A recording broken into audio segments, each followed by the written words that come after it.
So today we're going to fly the largest FPV aircraft I've ever flown. I've always found there was an issue with FPV, which is that if you want to go flying, you need to take all your gear with you. And this was especially a problem when I was a kid, because I would have to transport those huge FPV wings or aircrafts, fixed-wing aircrafts with me. So what if there was a solution to this? What if there was a fixed-wing aircraft that has a long flight time, but that you can also carry with you? Well, let's go check out what I have in my backpack.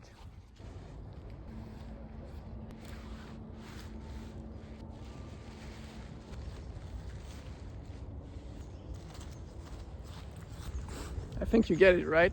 This is an RC paraglider. This one is actually modeled after a real one from a German company.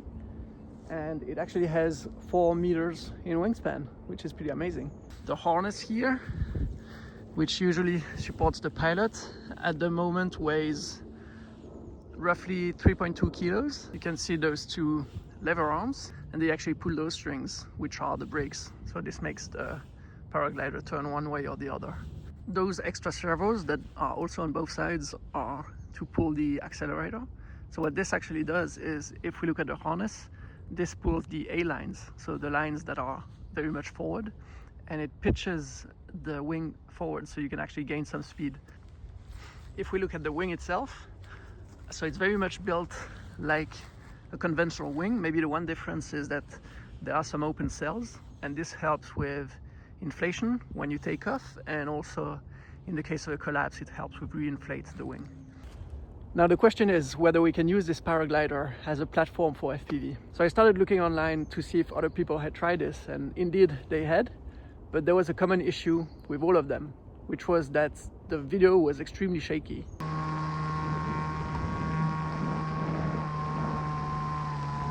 And it was almost unusable for FPV flight. If you think about it, it makes sense, right? Like, everyone was placing the camera on the harness, basically here, and essentially it tends to rock around due to the motions of the wings, and also from the thrust and the torque that the propeller is creating. So I started thinking about what to do with this, and one idea came to mind. What if instead of attaching the camera to the harness, we attach it to the wing? Let me show you. So basically I took the FPV system with the camera, the unit and the antenna, and I created this little mount. You can place one plate with a bunch of magnets inside, and then you can basically attach the camera on the outside. And this is angled slightly, so it's looking down, so you can kind of get a sense of what the harness is doing while also having a view forwards. As you see, I'm also running power from the harness down there, from the battery, all the way up to the camera, so I can actually power it. Let's take it for a flight and see how she does. During the flight, I'm alternating between the view from the canopy, the harness, and from the ground. Launching the model paraglider isn't trivial, but I got the hang of it after a few trials. Immediately after takeoff, I can see how stable the canopy view is compared to the harness.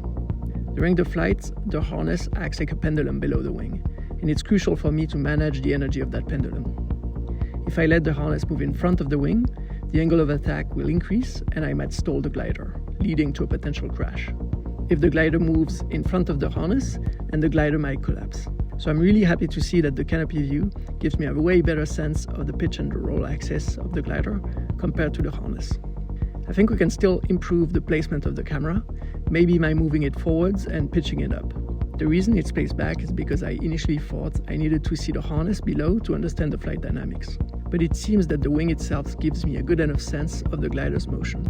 I could see that the flight was way more turbulent closer to the ground than it was at higher altitude. At low altitude, I can see the wing absorb turbulences like a spring into the cells. There's not much I can do at this point except hoping that I make it through. By climbing further up, I start to get some amazing views. So let's enjoy the flight from here on.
Okay, so the flight was pretty cool.